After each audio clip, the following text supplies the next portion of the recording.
우리 영락교회 성도 여러분들, 하나님의 은혜와 축복이 함께 하시기를 진심으로 기원합니다. 여느 때 같으면 우리 영락가족 특별 새벽기도회를 모여서 아이들도 함께하고, 또 기도회가 끝나면 식당에 가서 같이 아침 식탁을 나누는 교제를 하고요. 또 그때 먹는 컵라면 맛이 쏠쏠하고 그랬는데, 이번에는 가정에서 드리게 돼서 참으로 마음이 섭섭하고 아픕니다. 그렇지만 이번 기회를 통해서 예배의 소중함과 또 하나님의 예배당에 나오는 게 얼마나 축복이었는가 하는 것을 우리 다시 한번 배우는 기회가 되기를 간절히 바라고, 여러분 어제부터 119 대작전이 시작이 됐는데 잘 감당하고 계시는 줄로 믿습니다. 그래서 열심히 믿음으로 달려가 주시기를 부탁을 드리겠습니다. 오늘 이 말씀을 선택을 하게 된 것은, 오늘 이 말씀이 보여주는 내용이 지금 우리 대한민국이 맞이하고 있는 상황과 너무나도 닮았다고 생각이 들기 때문입니다. 여러분, 오늘 이야기는 다윗 왕의 이야기인데요, 이 다윗이 인생의 출발선에 섰을 때 그가 어떠한 모습이었습니까? 그의 모습이 제일 먼저 등장하는 것은 사무엘상 16장, 사무엘 선지자가 오셔서 그에게 기름을 부음으로 이스라엘의 왕이 될 것을 알려주던 바로 그때입니다. 아직 어린 아이죠. 그런데 그때 이 다윗은 아무것도 없어요. 정말 아무것도 없는 소년에 불과했습니다. 8 형제 중에 꼴찌인데다가 아무것도 가진 것이 없는 빈 털털이이기도 했다, 이렇게 말할 수가 있습니다. 그때 사무엘 선지자가 와서 너는 이스라엘의 왕이 될 사람이다, 이렇게 말했지만 그에게 뭐가 있었습니까? 다윗을 왕으로 추대하기 위한 무슨 특별위원회가 있었던 것도 아니고, 또 군사작전을 위해서 병력이 필요한데 그 병력을 모아오는 조직이 있었던 것도 아니고, 또 그걸 운영하려면 많은 재력이 필요한데 그에게 재물을 대주는 사람이 있었던 것도 아닙니다. 심지어는 기름을 부은 사무엘조차도 그 길로 떠나버렸습니다. 그와 함께 하지 않았어요. 우리 생각 같아서는 사무엘이 곁을 지키면서 사람들에게 소개하기를, 여러분 이 소년을 잘 봐두세요. 지금은 아직 어리지만 머지않아 이스라엘의 왕이 될 인물입니다. 내가 그의 후견인입니다. 내가 그를 도와서 반드시 왕이 되게 할 겁니다. 이러면서 다녔다면 사무엘을 온 이스라엘이 존경하던 터이니까 다윗에게 큰 힘이 될 수가 있었겠죠. 그런데 그것도 아니었어요. 떠나버렸으니까요. 기름을 붓긴 했지만 아무것도 생긴 게 없는 겁니다. 가족들이 그를 우습게 생각하는 건 여전했습니다. 17장으로 가서 보시면 골리앗과 블레셋이 침략했을 때 아버지 심부름으로 전쟁터에 그가 갔는데 그 형님 엘리압이 얼마나 그를 심하게 질책하는지 그 내용을 읽어보면, 야, 다윗은 정말 인정받지 못했구나, 꼴찌였구나, 빈털털이었구나 하는 것을 알 수 있습니다. 아무것도 없었어요. 그런데 사무엘이 오셔서 그에게 기름을 부음으로 그에게 하나가 생겼어요. 아무것도 없던 그에게 하나, 그 하나가 뭡니까? 하나님이시죠.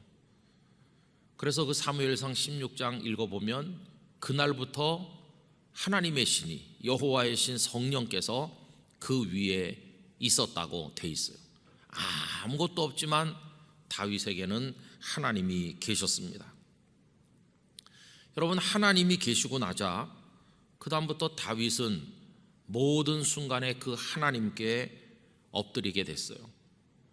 골리앗과 싸울 때도 만군의 하나님 여호와의 이름으로, 또 이스라엘의 군장이 된 다음에도 언제나 하나님을 신뢰하였습니다. 내가 하나님의 이름을 의지하고 성벽을 뛰어넘나이다, 그런 고백을 시편에서 하지 않습니까? 적진을 향해 달려갈 때도 하나님 이름 하나 믿고 달려갔어요. 여러분, 나중에 사울 왕에게 쫓길 때 그에게 뭐가 있었습니까? 아무것도 없죠. 그래도 그는 동굴 속에서 숨어 있을 때도, 여러 황무지를 전전할 때도, 힘들고 어려울 때도 늘 하나님 앞에 탄원하며 기도하였습니다.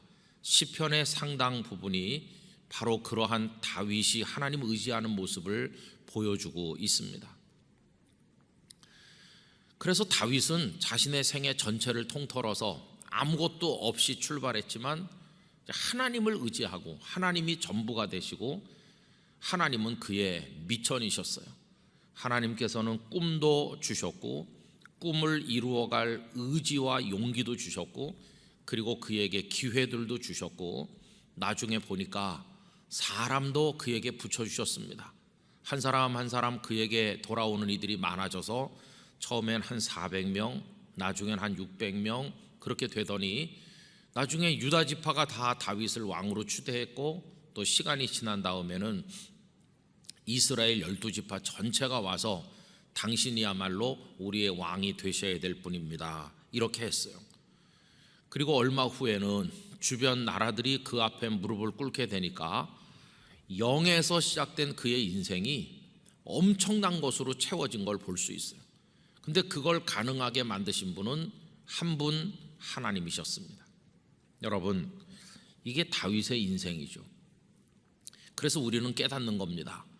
비록 오늘 내가 가진 게 없어도 하나님만 내게 계시다면, 비록 내가 사람들에게 큰 지지를 받지 못해도 하나님의 지지를 받는다면, 비록 내가 의지할 데가 없지만 하나님만 내 편에 계시다면 나는 승리하리라. 이런 믿음의 용기를 가질 수가 있는 겁니다. 여러분, 그런데 오늘 읽은 역대상 21장의 말씀은 무엇을 보여주고 있나요? 참 유감스러운 다윗의 나중 모습을 우리들에게 한 장면 보여주고 있습니다. 아무것도 없어서 하나님 한 분으로 승리했던 다윗인데 오늘 본문에 오면 딴 사람처럼 바뀐 것을 보게 됩니다.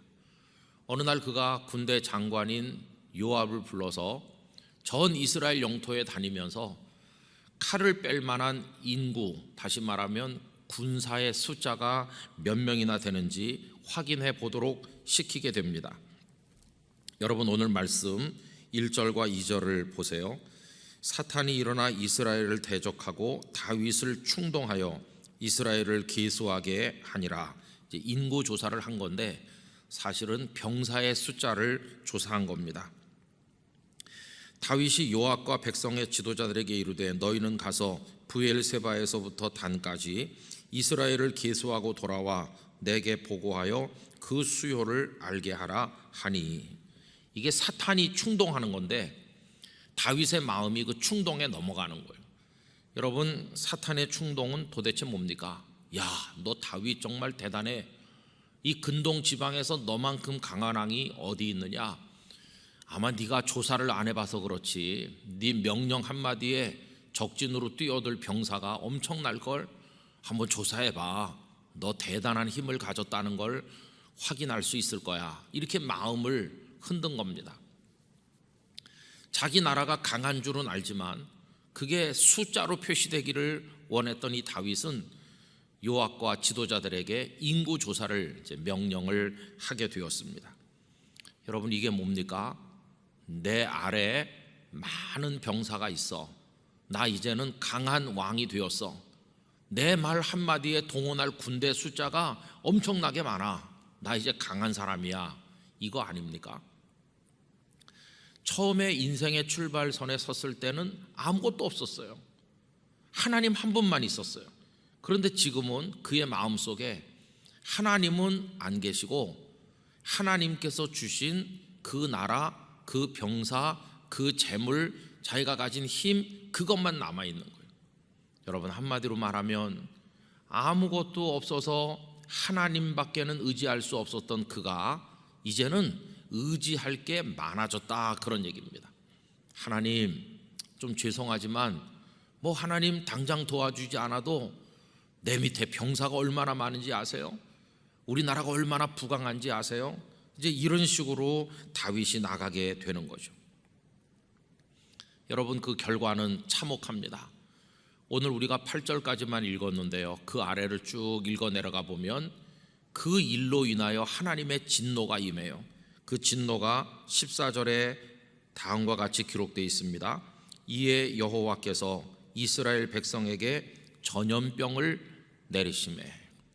여러분, 이 말씀이 제 마음에 확 다가오는 거예요. 하나님께서 이스라엘에게 진노하셔서 전염병을 내리셨는데 이스라엘 백성 중에서 죽은 자가 7만 명이나 되었다니. 오늘 우리나라 모습 똑같지 않습니까? 코로나19 바이러스, 이거 전염병입니다. 2m 거리를 띄우지 않으면 안 된다고 말하고, 남이 잡았던 문고리를 잡으면 안 된다고 말하고, 하여튼 접촉을 하면 안 된다고 그러고, 얼마나 급속하게 퍼져나가는지, 얼마나 많은 사람이 지금 감염되어 있는지 확인을 못하고 있죠. 그저 매일같이 수백 명씩 확진자가 쏟아져 나오면서 그걸로 생명을 잃은 사람이 수십 명에 달하고 있는데, 다윗 시대에 임했던 전염병이 오늘 우리에게 임했구나 하는 생각을 하게 되면서 오늘 영락가족 특별 새벽기도회 시간에 이 말씀을 나누어야 되겠다고 마음을 정하게 된 것이었습니다. 그리고 곰곰이 생각을 해보니까 아까 그 다윗의 인생을 간단하게 우리가 살펴봤는데 우리나라가 똑같아요. 여러분, 우리나라 해방될 무렵에 뭐 있었습니까? 아무것도 없었습니다. 정말 다윗이 8형제 중에 꼴찌였던 것처럼 전 세계에서 꼴찌 나라였습니다. 그리고 다윗이 가진 게 아무것도 없는 것처럼 대한민국, 해방 이후의 대한민국 진짜 빈털털이었습니다. 사실 해방 직후에는 대한민국이라는 나라가 세워진 것도 아니죠. 3년 후에 가서야 38선 아래만 대한민국이라고 이제 된 거고, 북한은 김일성이 진주했지 않습니까? 그렇게 어려웠습니다. 그러다가 1950년 6월 25일 6.25 전쟁이 팡 터졌어요. 그날 고요한 주일 새벽이죠. 여러분, 그때 우리 대한민국 뭐 있었습니까? 군인 있긴 있었는데 몇 명 없었습니다. 무기 정말 변변치 않은 것 조금 있었습니다. 아무 준비가 안 돼 있어요.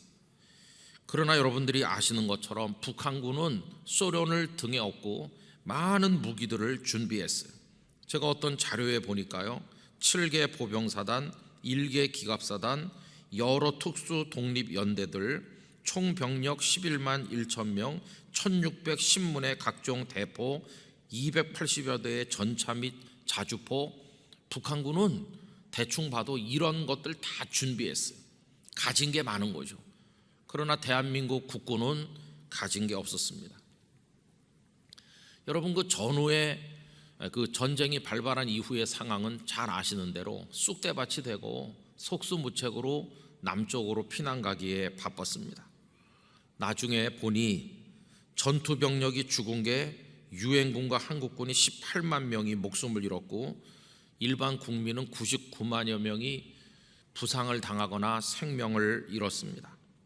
그리고 8만 5천 명도 넘는 사회 지도급 인사들이 납북되어서 끌려갔다고 합니다.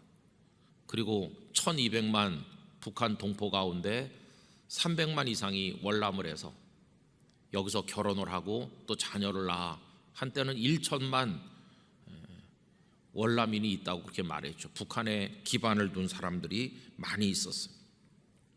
얼마나 많은 목사님들이 또 성도들이 순교를 하고 얼마나 많은 예배당들이 불타고 파괴되었습니까? 우리 그때 아무것도 없이 그렇게 당한 것이에요. 이제 그 와중에, 쑥대밭이 된 와중에 우리에게 있었던 게 뭔가, 여러분, 다윗이 아무것도 없을 때 하나님 한 분 있었다고 그랬는데 우리에게도 하나님 한 분밖에 없었어요. 하나님 한 분. 호소할 때라고는 하나님밖에 없었습니다. 그래서 임시 수도가 부산에 정해지고 교회와 성도들, 많은 피난민들이 부산으로 모여서 평소 부산 인구의 3배, 4배 막 넘쳐갈 그 무렵에 어떤 기도가 부산서 올려졌습니다. 유명한 기도회가 두 교회에서 열리는데 하나는 부산 중앙교회에서 열렸습니다. 부산 중앙교회에서 구국 기도회가 열렸는데 여러분, 그 구국 기도회를 준비하고 중심에 서서 기도회를 인도한 분은 다름 아닌 한경직 목사님이셨습니다. 그리고 좀 떨어진 초량교회에서도 나라를 위한 회개 기도회가 열렸는데 그때 거기 한상동 목사님이라든지 또 박영용 목사님이라든지 이런 분들이 중심이 돼서 기도회가 뜨겁게 열렸어요. 왜? 하나님밖에 없으니까. 그때 가진 거라고는 하나님 한 분밖에 없으니까. 이제 전선이 낙동강 그 아래만 조그만큼 남아있고 아무것도 없으니까 할 거라고는 하나님 붙드는 것밖에 없었어. 얼마나 그 기도의 열기가 뜨겁고 눈물로 회개했는지. 하나님, 일제시대 때 신사참배했던 우리 죄를 용서해 주세요. 해방의 전국에서 평화로운 화합을 이루지 못하고 정당들이 난무하면서 권력 투쟁을 일삼았던 우리를 용서해 주세요. 한국 교회가 서로 정죄하면서 신사참배 한쪽 하지 않은 쪽 갈라져서 싸웠던 이런 교권 다툼 용서해 주세요. 하나님, 당신밖에 없습니다. 성도들이 모여들어서 눈물로 가슴을 쥐어뜯으면서 하나님 한 분밖에 없다고 기도를 했는데 그 기도의 열기가 얼마나 뜨거운지 한 주간 동안 하고 또 연장을 해갖고 한 주간을 더 했어요. 그런데 이 기도회가 끝나고 나서 3일 후에 무슨 일이 있었는지 아세요? 바로 그 3일 후에 놀랍게도 인천 상륙작전이 성공적으로 이루어지게 됐습니다. 여러분, 아무것도 없었는데, 하나님밖에 없었는데, 그래서 하나님 의지했더니 기적 같은 인천 상륙작전이 성공하게 되었고 우리는 살게 되었습니다. 인천 상륙작전 또한 유엔에서 안보리를 통과하고 결정되는 과정이 기적 같다고 하는 걸 여러분 아시잖아요. 이 시간에 다 말씀드릴 수는 없지만 도저히 실현될 수 없는 일이 실현됐어요. 그 이후에 유엔의 역사에서 그렇게 일사불란하게 많은 병력을 어느 한 나라를 위해서 보낸 일이 없습니다. 그때는 정말 그 16 나라 군사들 또 여러 지원 병력들이 우리나라에 와서 우리를 돕지 않았습니까? 여러분, 아무것도 없었는데 다윗이 하나님을 의지했더니 꿈도 주시고 기회도 주시고 사람도 보내주시고 다 보내주신 것처럼 우리 아무것도 없었는데 하나님 한 분 붙들고 기도했더니 유엔군도 보내주시고 승리할 기회도 주시고 다시 이만큼이라도 남게 하시고 하나님의 교회들이 전국 방방곡곡에 세워지게 하셨어요. 그뿐입니까? 얼마나 우리나라가 잘 살게 됐습니까? 전 세계에서도 가장 풍요롭게 먹고 입고 누리고 살아가는 나라가 되게 해주시지 않았어요. 마치 아무것도 없던 다윗이 강대한 나라의 왕이 된 것과 마찬가지였어요. 우리가 그 다윗이 경험한 은총의 시간을 그대로 경험을 했다고 말할 수 있습니다. 그런데 여러분, 유감스럽게도 오늘 본문에서 다윗이 저지르고 있는 실수를 지금 우리나라가, 우리 교회가 저지르고 있다는 겁니다. 아무것도 없을 때는 하나님만 의지했던 다윗이 나중에는 자기 군사가 몇 명이나 되나 하면서 사람을 의지하는 마음으로 이게 바뀐 게 오늘 본문의 내용인데, 여러분, 지금 우리는 하나님 의지하나요? 우리 대한민국은 지금 하나님 의지하나요? 아닌 것 같습니다. 우린 가진 게 많아 이러고 있잖아요. 우리나라가 세계 10위권 안에 드는 무역 대국이고 세계 11위, 12위 되는 경제력을 가졌고 이제 우리나라 60만 대군이 있고 우리도 최첨단 무기들을 많이 가지고 있고 우리 인터넷 아주 많이 보급돼 있고 우리 월드컵도 올림픽도 개최했었고 우리나라 이제 센 나라가 됐어. 이러면서 우리 마음이 세지고 있어요. 교만해지는 거죠. 하나님은 우리 마음에서 점점 잊혀지고 있습니다. 하나님밖에 없다고 했을 때는 하나님 앞에 엎드려서 부르짖었어요. 아까 말씀드린 것처럼 부산 지역에 그런 기도회가 있었고 그리고 그 이후에는 전국 곳곳에 얼마나 많은 구국 기도원들이 세워졌습니까? 우리가 흔히 삼각산이라고 부르는 거기만 해도 골짜기마다 밤을 새워서 나라를 위해 기도하는 기도원들이 많이 있었죠. 그런데 경제가 좀 나아지면서 배부르게 먹게 되면서 하나님 빼고도 우린 가진 게 많아 이렇게 되면서 기도원을 찾는 사람이 점점 줄게 됐어요. 이제 하나님을 안 찾는 거죠. 자기 주머니 속에 있는 걸 믿고 사는 겁니다. 그리고 뭐 자연 보호한다고 그러면서 골짜기마다 있던 기도원들을 강제로 다 철거해서 쫓아냈습니다. 밀려가지고 사람들이 사는 동네로 기도원들이 내려오기도 했는데 찾아오는 사람도 없고 하니까 이제는 전국에 기도원 거의 다 문을 닫았어요. 그리고 기도원들이 시대 흐름에 맞춘다고 하면서 수양관으로 시설과 이름을 많이 바꾸었어요. 여러분, 수양관은 문자 그대로 수양하는 곳입니다. 기도하는 곳이 아니에요. 수양관에는 또 수영장까지 딸려갖고 수양하러 간 사람들이 수영은 하는데 헤엄은 치는데 기도의 몸부림은 안 하는 거죠. 그 결과 다윗 시대에 전염병이 임했는데 오늘 가진 게 많다고 자부하는 우리에게 코로나19 바이러스가 덮쳐왔어요. 어쩌면 오늘 본문의 이야기가 오늘 우리 대한민국과 한국교회 상황하고 딱 맞는지 모르겠어요. 여러분, 우리 한국교회 지금 가진 거 많습니다. 성도가 없고 교회들이 조그마하던 그 시대에 비하면 큰 교회들도 많이 생겼고 교회도 목회자도 많아졌고 다 교회들도 부유해진 경우도 많고 이제는 떵떵거리는 그런 교회들, 그런 성도들도 많아졌어요. 가진 게 많죠. 그런데 하나님이 우리에게 계시나 그런 생각을 해봐요. 하나님은 안 계신 적이 한 번도 없었지만 그분을 붙드는 우리 마음의 기도는 남아있나? 여러분, 형식적으로 기도는 하지만 하나님밖에 없습니다. 그런 절박한 기도는 점차 다 사라진 게 아닌가, 이런 생각을 안 할 수가 없는 것입니다. 여러분, 그 이후에 어떻게 됐나요? 다윗은 하나님 앞에 엎드리게 됩니다. 오르난에 타작마당을 사서 거기다 제단을 쌓고 회개하면서 하나님 앞에 엎드리게 돼요. 그로 인해서 그 땅이 치료를 받게 되고 다윗의 교만했던 죄, 전염병이 임하도록 만들었던 모든 것이 용서가 되는 것이죠. 여러분, 119 대작전, 우리 영락교회 성도들이 해야 되는 거 이게 뭘까요?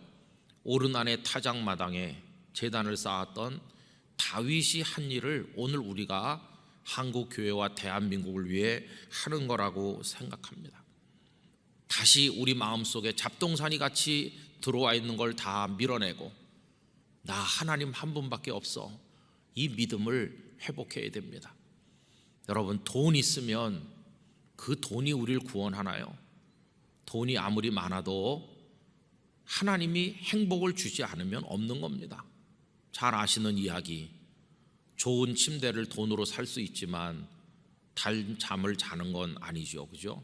보약을 사 먹을 수는 있지만 건강까지 사는 건 아니고, 맛있는 음식을 만들 수는 있지만 식욕까지 사는 것은 아니잖아요. 우리가 돈이라든지 권력이라든지 명예라든지 내가 움켜쥐고 있는 게 그게 나를 버티고 행복하게 해줄 거라는 착각을 버려야 됩니다. 우리 영락의 성도 여러분, 하나님 한 분뿐이세요. 하나님 안 계시는 그 순간 우리는 그냥 끝입니다. 그분을 붙드는 믿음의 그 기도가 끊어지는 그 순간 우리는 허수아비에 불과한 겁니다. 저는 119 대작전을 통해서 우리 영락의 성도들이 다시 초심으로 돌아가게 되기를 원합니다. 하나님 앞에 여러분 부르짖어 기도해야 돼요. 대개 이 다윗이 저지른 실수를 저지르는 사람은 아주 고생 많이 하고 애쓰시는 분들이 아니에요. 성공했다는 사람들이 다 이런 영적인 병에 빠지는 겁니다. 예수님을 오래 믿었다고 자부하는 사람들, 좀 먹고 살만한 사람들, 목회자로 보면 좀 규모 있는 교회 목회자들, 좀 잘 나간다는 사람들, 내 인생 괜찮아 이렇게 자부하는 사람들이 빠지기 쉬운 병이 바로 오늘 다윗이 보여주고 있는 그겁니다. 무서운 겁니다. 여러분, 다시 한번 하나님밖에 없음을 인정하고 하나님만 의지하고 하나님만 붙들어야 됩니다. 가정에서들 이 말씀을 나누고 계실 텐데 가족들끼리 다 둘러앉아 손을 잡고 기도해 보세요. 말씀해 보세요. 얘들아, 아빠가 어느 회사의 과장이야, 아빠가 사장이야, 아빠가 돈을 잘 벌지. 근데 우리가 사는 건 아빠가 버는 돈 때문에 사는 게 아니야. 엄마가 학교 선생님이시고 아빠도 공부도 많이 했어. 근데 우리 가정이 사는 건 그런 걸로 사는 게 아니야. 너희가 똑똑해서 공부도 잘하는 것 같지만 우리가 그걸로 행복해지는 게 아니야. 얘들아, 우리 가정은 하나님밖에 없어. 너희들의 인생, 아빠 엄마의 인생, 할아버지 할머니 인생도 하나님 없으면 다 무너지는 거야. 우리 가정은 철저히 하나님만 붙들어야 돼. 이렇게 말씀하시고 기도하시기 바랍니다. 하나님밖에 없는 것입니다. 우리 모두 오르난의 타작마당에 다시 제단을 쌓고 엎드렸던 다윗의 심정으로 돌아가서 하나님 앞에 기도하기를 원합니다. 전염병이 끝인 것처럼 이 땅에 코로나19도 끝나게 되기를 간절히 원합니다. 이 한 달 동안 어려운 한 달이지만 주님 안에서 평안하시는 우리 영락의 성도들 되시길 바라고요. 그리고 내일 주일 예배도 참 아쉽게 온라인 생중계로 예배할 겁니다. 그런데 시간을 딱 정해서 미리 자리에 앉으시고 가족들이 모니터 앞에 혹은 TV 앞에 앉으시고 그리고 복장을 다 갖춰서 교회에서 예배드리듯 정성을 다해 주시고 그리고 이제 내일부터는 봉헌송 다 하고 봉헌 기도도 똑같이 하고 정상적으로 할 겁니다. 여러분들이 가정에서라도 예배를 지켜주시기를 바라고 또 추후에 달라지는 일이 있으면 계속해서 공지를 드릴 것입니다. 119 대작전 책자를 못 받으신 분들은 교회 문 앞에 오시면 사실 수도 있고 또 전화를 주시면 다른 방법으로 할 수 있도록 그렇게 하겠습니다. 모든 성도가 하나 되어서 달려가 주시기를 부탁을 드리겠습니다. 기도하겠습니다. 하나님 아버지, 아무것도 없었던 시절의 다윗은 하나님 한 분만 붙잡았습니다. 그런데 그 나라의 왕이 되고 가진 게 많다고 생각했을 때 하나님 붙드는 손의 힘이 약화되고 이제는 자기 병사의 숫자를 헤아리는 어리석음에 떨어졌습니다. 하나님, 우리나라 가난하고 아무것도 없었을 때 하나님을 향해 엎드렸는데 경제적으로 부강하고 살만해지니 하나님 의지하는 믿음의 기도가 끊어지고 우리가 가진 걸 의지하게 되었습니다. 다윗 시대 전염병이 임한 것처럼 지금 코로나19로 인해서 고통받고 있습니다. 아버지 하나님, 오르난의 타작마당에 엎드린 다윗을 배우게 하사 저희도 하나님 앞에 기도가 회복이 되고 회개하게 하시고 하나님만 의지하게 하여 주옵소서. 영락의 가정들 3월 한 달 지날 때 주의 평강으로 붙드시고 어서 빨리 예배당 예배가 회복될 수 있도록 긍휼과 자비를 허락하여 주시옵소서. 이제는 우리의 영원한 생명의 구주 예수 그리스도의 은혜와 모든 것의 치료자 되신 하나님 아버지의 사랑과 성령님의 교통하심이 하나님 한 분뿐임을 다시 한번 고백하며 하나님만 의지할 것을 다짐하는 모든 영락의 성도들 그리고 하나님의 긍휼이 필요한 이 땅 위에 영원토록 함께 하시기를 축원하옵나이다. 아멘.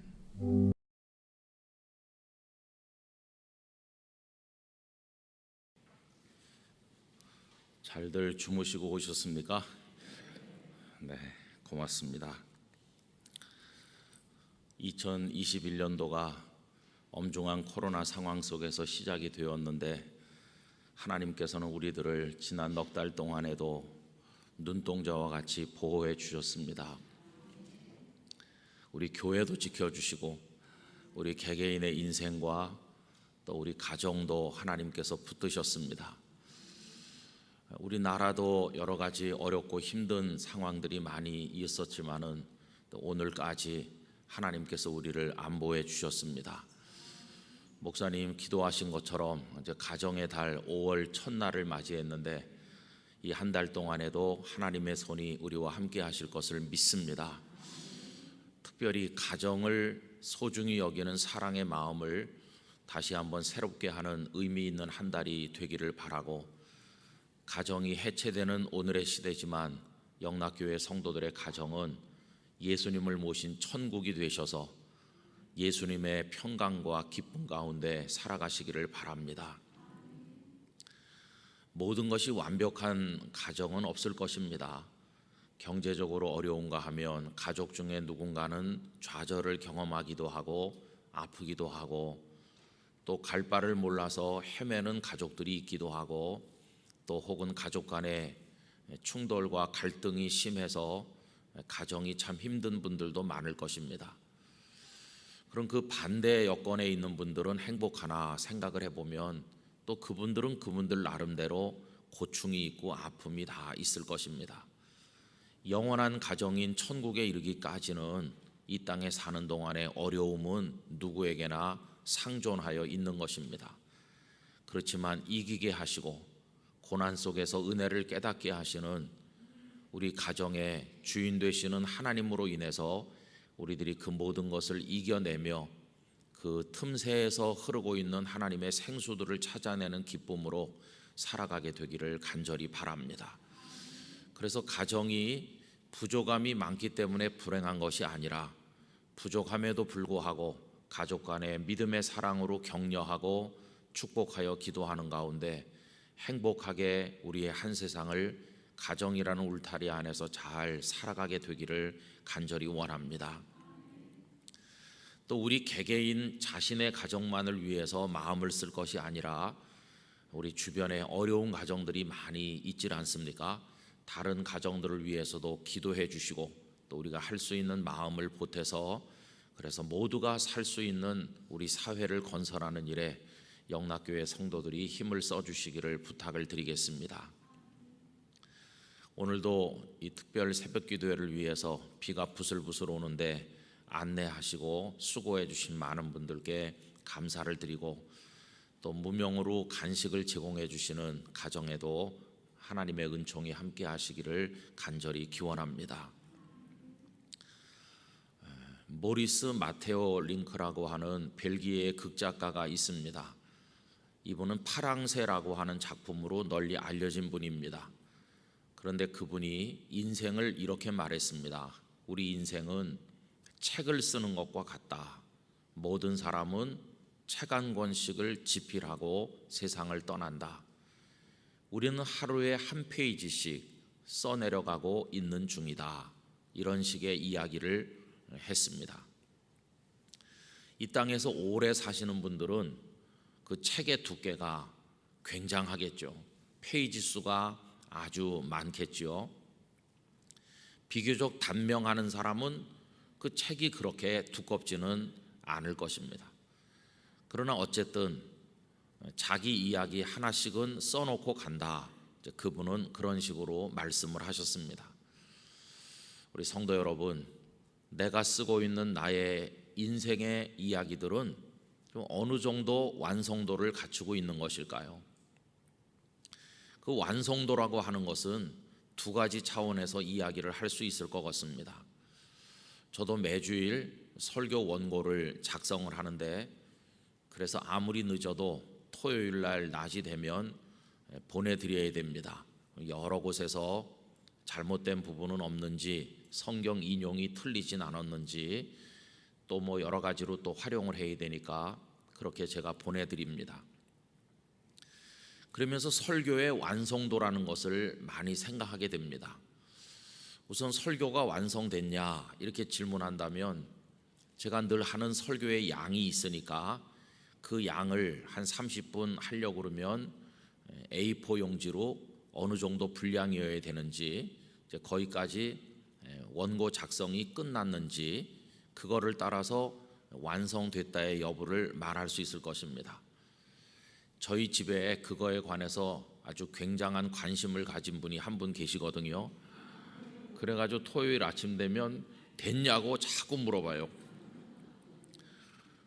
됐으면 그 다음에 뭐 하려고 하는지, 됐냐고 보냈느냐고 자꾸 물어봐요. 참 속이 타는 질문이죠. 오늘 오전에도 아마 물어볼 겁니다. 근데 여러분, 됐냐고 물어볼 때 그게 무슨 뜻일까요? 예를 들어서 4페이지다 그러면 그 타이핑하는 게 4페이지까지 맨 끝 마지막 문장까지 마침표까지 찍었냐, 그거겠죠. 일단 원고를 작성하면 뭐 끝났다고 말하겠죠. 그건 아주 피상적인 완성도라고 하겠습니다. 그런데 제 마음속에는 완성도는 그런 게 아닙니다. 만약에 우리가 쓰는 인생의 이야기가 끝났냐 하는 것을 그런 차원에서 얘기한다면 세상을 떠나면 책 쓰기가 끝나는 거 아닙니까? 근데 그거 가지고 완성됐다고 말하기에는 좀 이상하지 않습니까? 근데 완성도는 그거 말고 또 있죠. 그것은 내용적 완성도가 어느 정도인가, 이렇게 물어볼 수 있어요. 일단 원고 작성은 끝났지만 그 속에 얼마나 하나님의 뜻이 온전하게 담겨 있는지, 그리고 그것이 정확하게 영감 있게 전달될 수 있도록 준비되었는지, 그리고 무엇보다도 그것을 말씀드려야 되는 저 자신의 심령 속에서 그것이 어떻게 역사를 이루고 있는 것이며, 그것이 성도들에게 전달되었을 때 성도들의 신앙과 인생에 있어서 어떤 역사를, 열매를 가져올 것인지, 이제 그런 것까지 다 포함해서 완성도라고 하는 걸 생각해 보면 원고 작성만 끝난 상태에서는 너무나도 엉성하기가 짝이 없죠. 그래서 저는 토요일 날 오전에 일단 원고를 끝내면 그걸 교회로 보내드리기 전에 몇 시간 동안은 내용적 완성도를 위해서 고민하는 시간이라고 하겠습니다. 우선은 저 자신이 그것에 대해서 믿고 은혜를 받고 동의하는지, 그리고 제가 그 말씀대로 살려고 노력하는지, 그리고 그 말씀 하나하나에 하나님의 성령께서 역사하심을 느끼는지, 이것이 성도들에게 은혜가 될 것을 확신하는지, 그런 고민을 토요일 오전에 쭉 하는 것입니다. 그래서 시간에 쫓겨서 원고를 안 보낼 수는 없으니까 원고를 보내드리긴 합니다만은, 그러면 원고를 보냈으면 그걸로 끝난 것일까요? 아니죠. 주일이 될 때까지도 완성도가 너무 떨어진다, 이런 생각을 하면서 마음속에 불편함이, 영적인 갈등이 많이 있곤 합니다. 여러분, 인생을 책으로 쓴다고 할 때도 똑같은 것이죠. 그냥 한 세상 다 살았으니까 그것으로 내 책은 완성됐다고 말할 수는 없을 거 아닙니까? 내용적 완성도를 생각을 해보면 우리가 써내려온 이야기는 너무나도 부끄럽죠. 이걸 어디다가 내보이겠어요?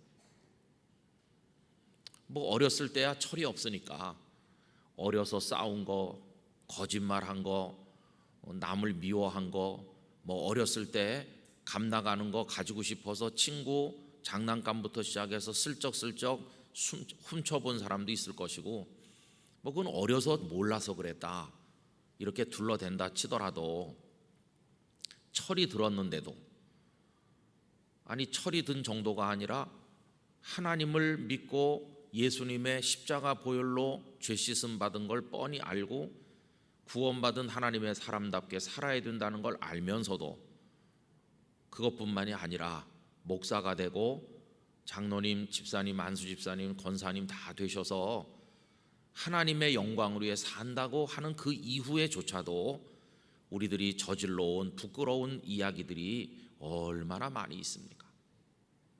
여러분, 그 마테오 링크는 우리가 쓴다는 식으로 말했지만 오늘 본문의 표현대로 하면 우리가 직접 쓴다기보다는 써야 될 내용은 우리가 제공하는 것이고 그걸 기록하는 이는 따로 있다는 것을 알게 됩니다.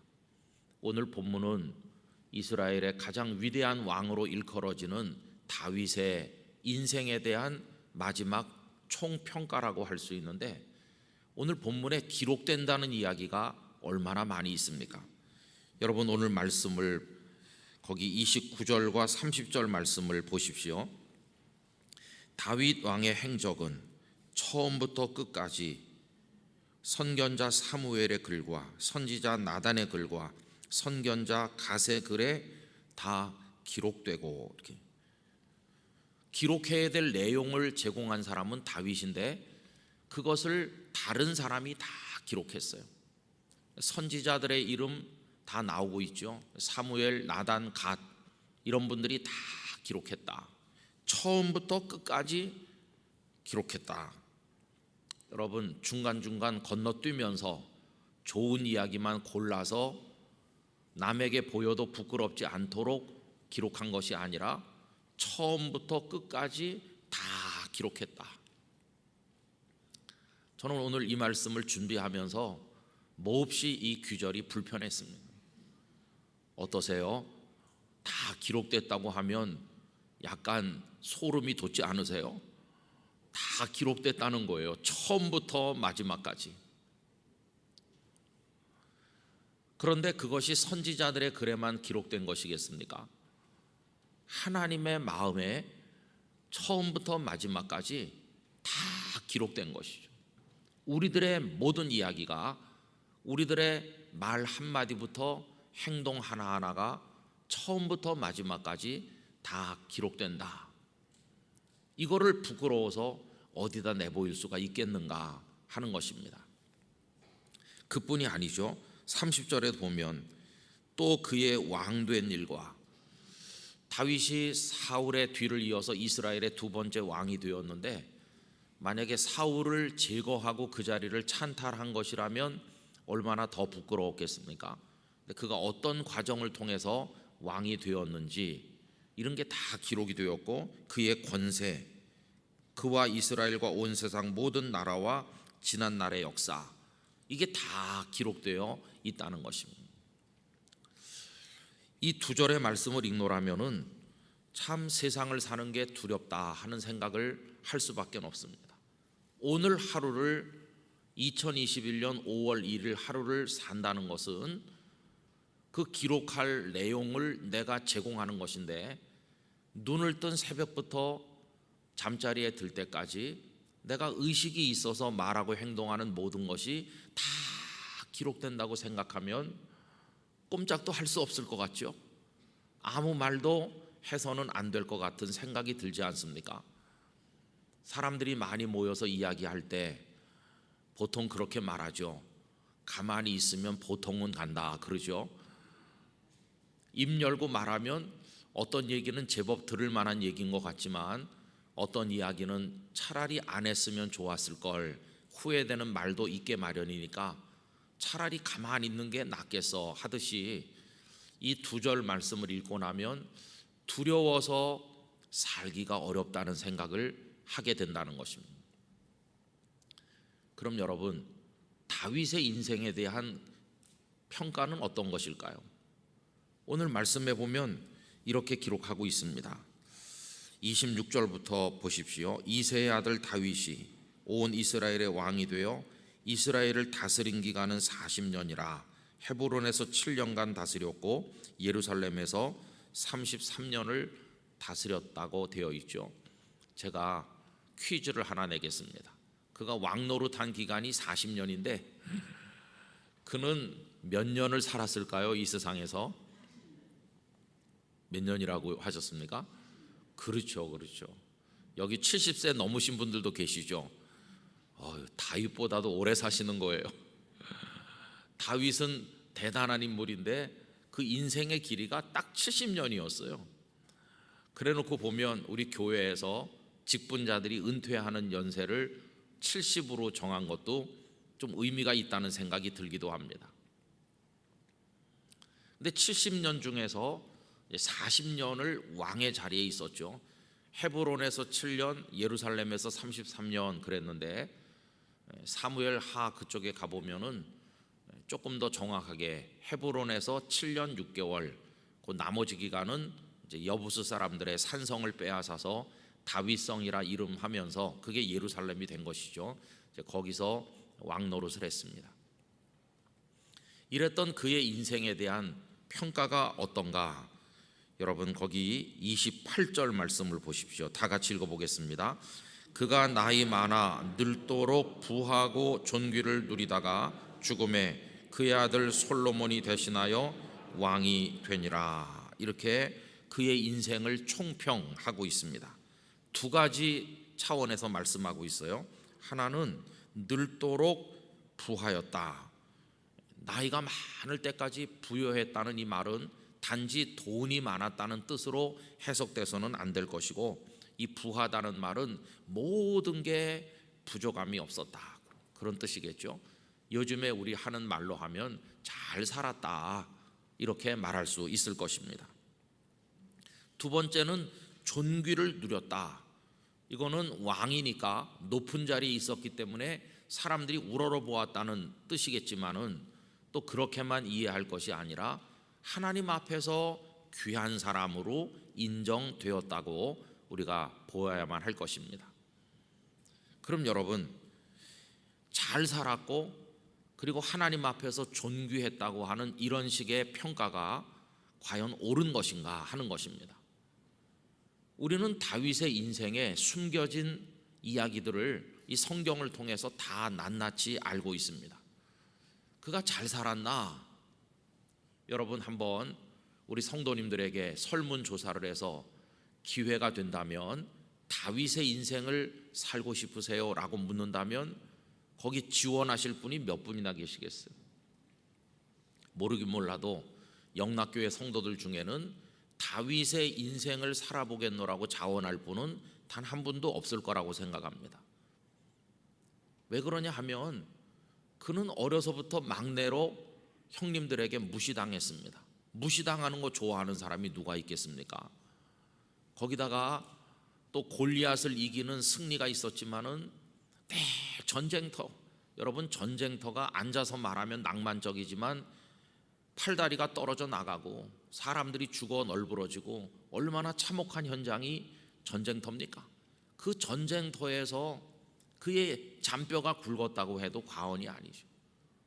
내가 하나님을 의지하고 성벽을 뛰어넘나이다, 이런 표현을 여러 군데서 하고 있는데, 칼을 들고 그 부하들을 거느리고 적진을 향해 뛰어들 때 화살이 날아오고 돌멩이들이 날아오고 할 때 그게 얼마나 어려운 일이겠어요.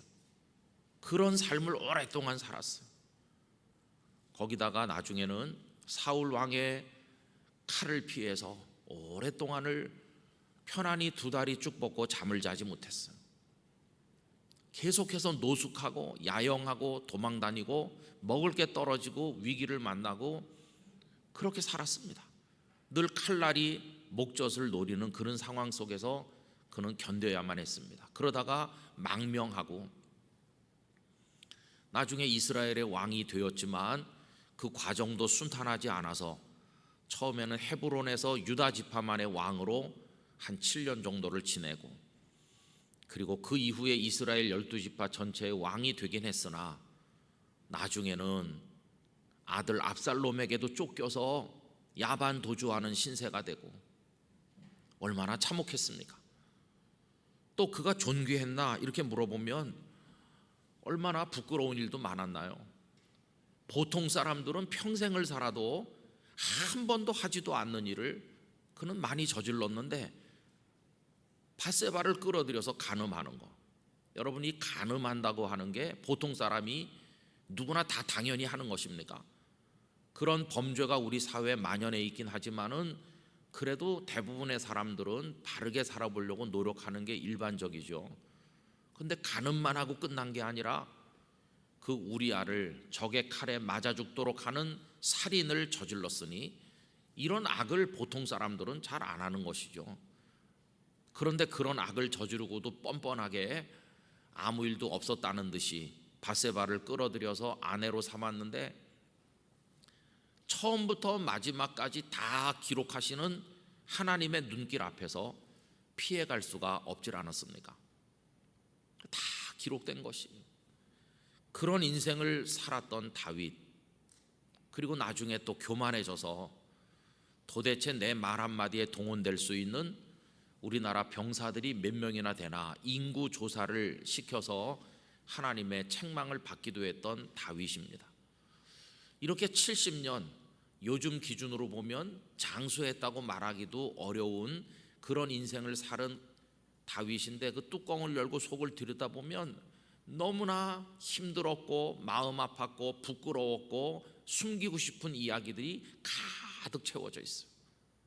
그러니 우리는 믿음의 사람 다윗이라고 하면서 그를 존경하지만, 그러나 당신이 한번 다윗이 되어 보겠어요? 라고 묻는다면 그거 어떻게 감당하겠어요? 그 중에 하나도 감당하기 어렵습니다. 너 전쟁에 나가라. 무슨 소리세요? 전쟁터에 못 가요. 너 수년 동안을 야영하고 쫓겨다니면서 먹을 게 떨어지고 곤궁한 가운데 칼날의 위협 속에 한번 살아봐라. 그걸 어떻게 하겠어요? 여러분, 다윗이 우리에게 보여주는 인생의 이야기는 우리 보고 그렇게 살으라고 하면 펄쩍 뛸, 난 그냥 여기 조용히 살겠어요, 그러지 누구도 다윗처럼 돼보겠다고 자원할 사람 없는 그런 고통의 인생을 그가 산 것입니다. 이걸 놓고 잘 살았냐, 그 인생의 이야기가 어떻느냐 이렇게 총평을 한다면 뭐라고 말씀하시겠어요? 그 사람 형편없었어, 너무너무 고통이 많았어, 나보고 그렇게 살려고 한다면 난 못해, 이렇게들 말하지 않겠어요? 그런데 참으로 이상한, 그게 오늘 본문에 나오죠. 뭐가 이상합니까? 이 성경은 하나님의 말씀이고 오늘 본문은 하나님의 다윗에 대한 평가이신데, 그를 가리켜서 늘도록 부여했고 그리고 존귀했다고. 여러분, 요 규절만 따서 읽으면 다윗의 인생에는 고통도 요만큼 없고 죄도 요만큼도 없고 모든 게 완벽하고 모든 게 충만했고 모든 게 정결하고 훌륭해서 만인이 우러러보는 그런 인생을 살은 것처럼 느껴지지 않습니까? 그래서 우리는 이런 하나님의 평가에 대해서 가슴속에 의문이 생기는 것입니다. 하나님, 어떻게 살았는지 다 아시는데 다윗이 얼마나 부끄러운 일을 많이 했고 얼마나 교만할 때가 있었는지, 그의 인생이 얼마나 험난했는지 아시지 않습니까? 그런데 어쩌자고 이런 평가를 하셨나요? 이렇게 하나님께 한번 질문하고 싶은 생각이 들지 않으세요? 저는 이 구절을 읽으면서 참 이상하다는 생각을 했지만 나중에는 너무너무 이 말씀을 통해서 위로를 받았어요. 그 이유는 저의 인생을 여기다 투영해서 생각해 보니까 그러하였습니다. 태어나서 지금까지 우리들이 살아온 삶을 한번 생각해 보세요. 우리 성도님들의 삶을 가슴속에 떠올리면서 이 말씀을 묵상해 보시기 바랍니다. 내가 내 인생의 채강권식을 들고 모든 걸 아시는 그분 앞에 섰을 때 하나님께서 나를 뭐라고 말씀하실까? 너 어렸을 때 친구들이랑 수박 서리 해먹고 그때부터 시작해서 지금까지 너는 속이기도 많이 속이고 거짓말도 잘하고 너 정말 형편없이 살았구나. 여러분, 요한일서 2장 16절에 나오는 안목의 정욕, 육신의 정욕, 그 이생의 자랑, 그거 다 우리들의 이야기 아닙니까? 우리 모두 지금까지 살면서 육신의 정욕에 사로잡혀 살았어요. 안목의 정욕에 노예가 되었습니다. 그리고 이생의 헛된 자랑에 거기 도취돼 가지고 신기루를 추구하면서 손에 쥔 것도 없이 쥔 것처럼 착각하고 곧 넘어질 상황인데도 선줄로 착각해서 자랑하고 그러면서 허황된 인생을 얼마나 많이 살았나요? 그 와중에 다른 사람 마음 아프게 하고 하나님 마음 아프게 하고 그러면서 좌충우돌하면서 살아온 우리들입니다. 우리들의 이야기가 너무나 부끄러워요. 그러니 그걸 들고 하나님 앞에 섰을 때 하나님께서 1페이지부터 시작해서 들춰내시면서 여기 빨간 줄 가 있잖아. 여기 그 뒷페이지는 빨간 걸로 꽉 차 있네. 네 인생의 이야기는 불언서적 같아, 무슨 범죄 기록 같아, 이렇게 책망하신다면 우리 하나님 앞에 어떻게 서겠습니까? 그런데 우리들의 생이 끝나고 하나님 앞에 서게 되면요, 하나님께서 우리들의 인생 전체를 총평하실 때 뭐라고 평가해 주실 것인지 저는 알고 있습니다. 이렇게 하나님 평가하실 것입니다. 힘들었겠지. 그래도 잘 살았다. 내 사랑하는 아들, 내 딸아, 이리 오너라. 여기 너를 위한 자리가 준비되어 있다. 수고 많았어. 이렇게 우리를 받아주실 것임을 저는 믿고 있습니다. 그러면 그때 우리가 어떤 반응을 보일까요? 그러면 그렇지, 내가 얼마나 잘 살았는데, 그러면서 하나님 앞에 달려갈까요? 우리는 그 자리에 엎드러져서 대성통곡을 하면서, 하나님, 저는 그런 말씀을 감당할 자격이 없습니다. 저는 너무 부끄럽고 너무 많은 치욕을 남에게 안겨주고 하나님께 드리고 저 자신이 그걸 받으면서 그것도 모른 채로 살아온 어리석은 존재였습니다. 당장 너는 내 앞에서 꺼져라 그렇게 말씀해도 하나도 이상하지 않은데 어쩌자고 저에게 그런 은혜의 말씀을 하십니까? 우린 아마 통곡하면서 하나님께 그렇게 울부짖게 될 것입니다. 그럼 하나님께서는 다윗이 그런 인생을 살았는데도 그런 일이 하나도 없었다는 듯이 다 이렇게 내려놓으시고 늘도록 부하고 존귀했다, 참 잘 산 인생이었어, 이렇게 말씀해 주시는 이유가 뭘까요? 제가 깨달은 것은 하나님께서는 마치 기차를 타고 달리면서 먼 산을 바라보는 사람처럼 우리들의 인생을 바라보아 주신다는 것을 깨달았습니다. 참 아름답구나, 저 산세가 훌륭하다, 이렇게 여행자가 지나가면서 한컷 사진을 찍듯이 하나님께서 우리 인생을 그렇게 보신다는 겁니다. 만약에 그 여행자가 기차를 멈추고 내려서 그 숲에 가까이 접근해서 숲속으로 들어와서 나무 한 그루 한 그루 숲속의 모든 부분을 살피면 어떻게 되어 있을까요? 그 속에는 고여서 썩는 물들도 있을 것이고 누군가가 버린 쓰레기가 버려져 있기도 할 것이고 죽어 널브러진 볼품없는 나무들도 많을 것이고 그 숲속에는 형편없는 것들이 너무너무 많을 것입니다. 그런데 하나님께서는 그 하나하나를 다 이렇게 들춰내면서 우리를 찔러대시는 하나님이 아니시고 먼 데서 보시면서 훌륭하구나 이렇게 해주실 하나님이십니다. 그 속에 숨겨진 많은 부끄럽고 추하고 썩어 냄새나는 것들이 많은데 왜 이렇게 먼 데서 한번 보시고 훌륭하다 이렇게 해주시나? 그 속에 썩어 냄새나는 건 어떻게 된 건가?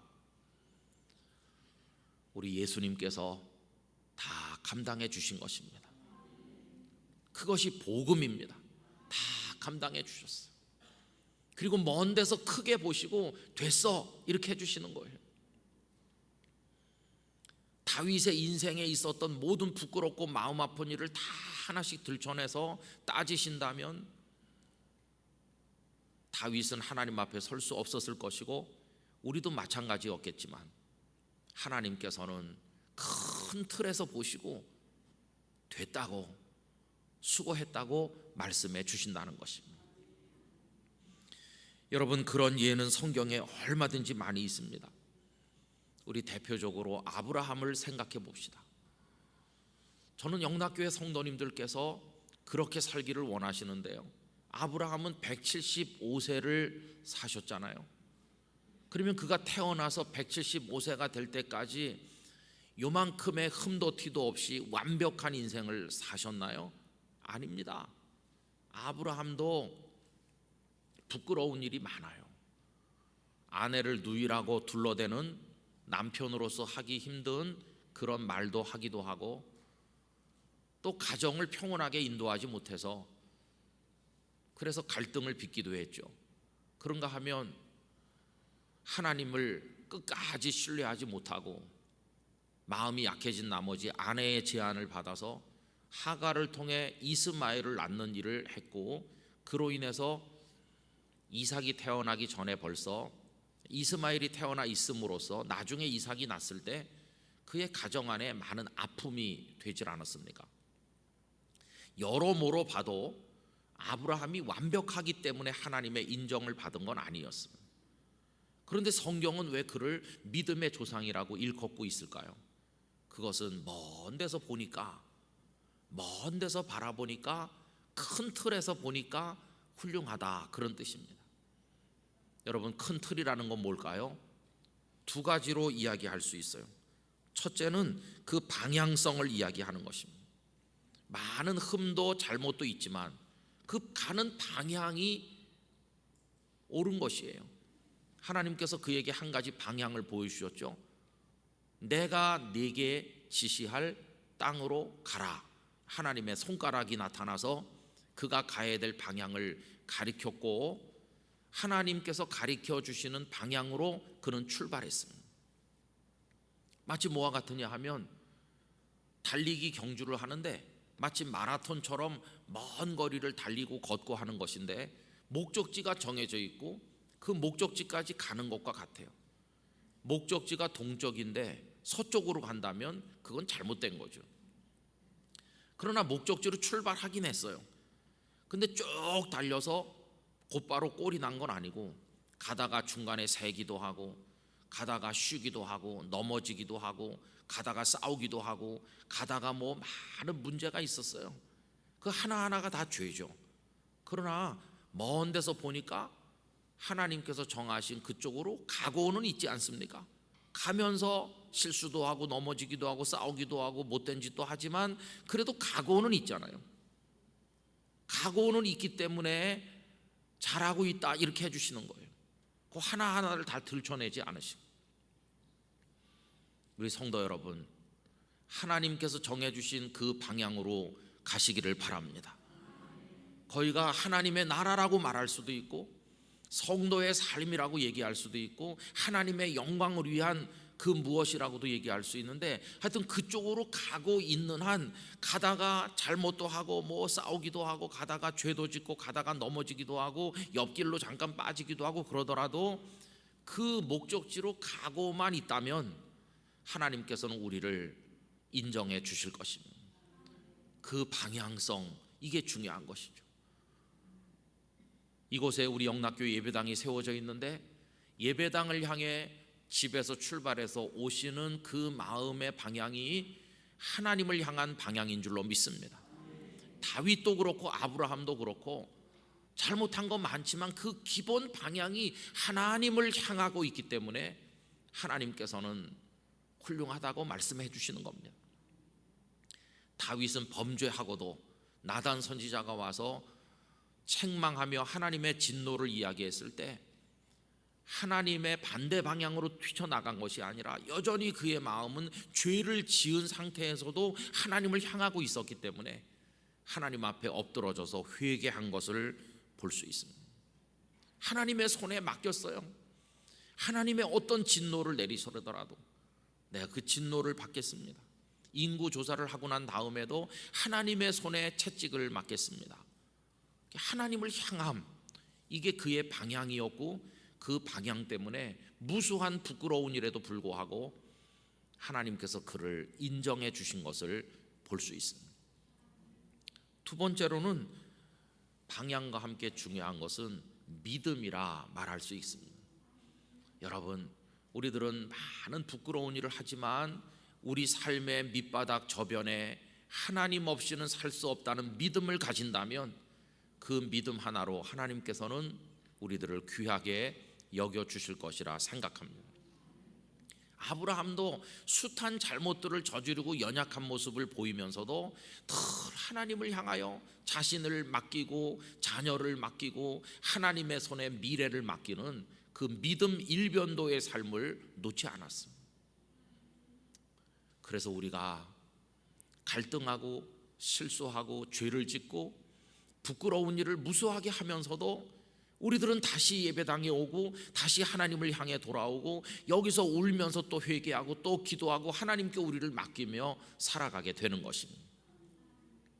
그렇게 우리 생의 마지막 페이지를 쓰는 그날까지 살아가기를 원합니다.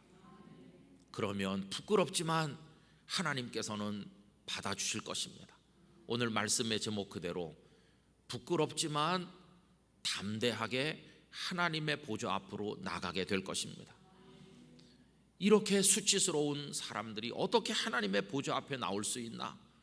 그 사람 뻔뻔하기도 하다, 염치도 없나 이러지만 왜 부끄럽지 않겠어요? 왜 수치를 모르겠어요? 그러나 그런 우리들을 받아주시는 하나님의 은혜와 사랑이 있음을 알기에 우리들은 담대하게 은혜의 보좌 앞으로 나가게 되는 것입니다. 5월이 시작이 됩니다. 우리들은 이 한 달 동안에도 많은 잘못을 할 것입니다. 아니 5월이 지나지도 않았는데 왜 그런 말씀을 하세요? 이렇게 물으시겠지만 제가 예언의 능력이 있는 거 다 아시지 않습니까? 5월 한 달 동안에도 싸우시는 분도 있고 화가 나는 분도 있고 5월 한 달 동안에도 하나님의 영광 가릴 분도 있고 저를 포함해서 다 그래요. 안 살아봐도 아는 거예요. 그래도 5월은 실패하는 달이냐? 아니요.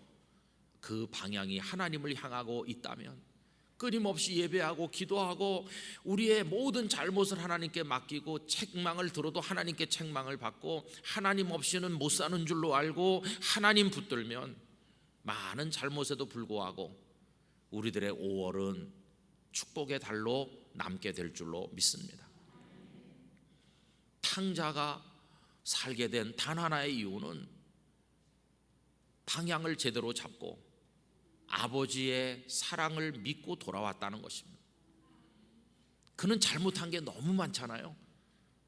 그러나 그는 아버지 집을 향하여 이 방향이 중요하고 그리고 돌아가면 아버지가 먹을 걸 주고 쫓아내지는 않을 거라고 하는 아버지에 대한 신뢰, 그 믿음, 그거 가지고 돌아왔더니 그가 저지른 온갖 부끄러운 일에도 불구하고 아버지는 그를 맞아주셨잖아요.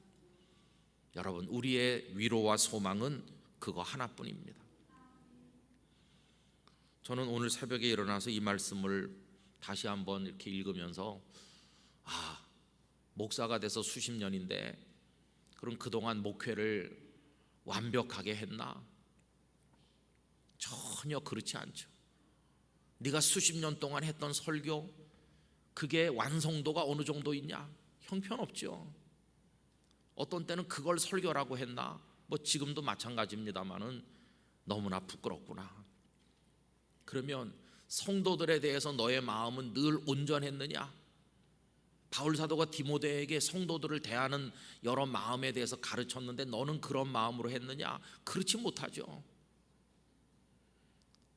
부산에서 목회하고 그럴 때 성도들을 사랑해야 되는데 미워한 적도 있습니다. 하나님, 저 집사님은 옆에 교회로 옮겨가게 해주세요. 그러면 우리 교회가 평안할 것 같은데요. 그랬던 적도 있어요. 근데 진짜 옮겨가더라고요. 그래서 교회를 안 오시는 거예요. 한 2달씩 무슨 문제가 있죠. 또 찾아가서 설득도 하고 위로도 하고 또 다시 오시고, 제가 정확히 기억하는지 모르지만 한 3번인가 4번인가 가셨다가 다시 오셨어요. 그리고 마지막에 장례식은 제가 예배에 인도해서 장례를 했어요. 그런 것도 잘못한 게 너무 많죠.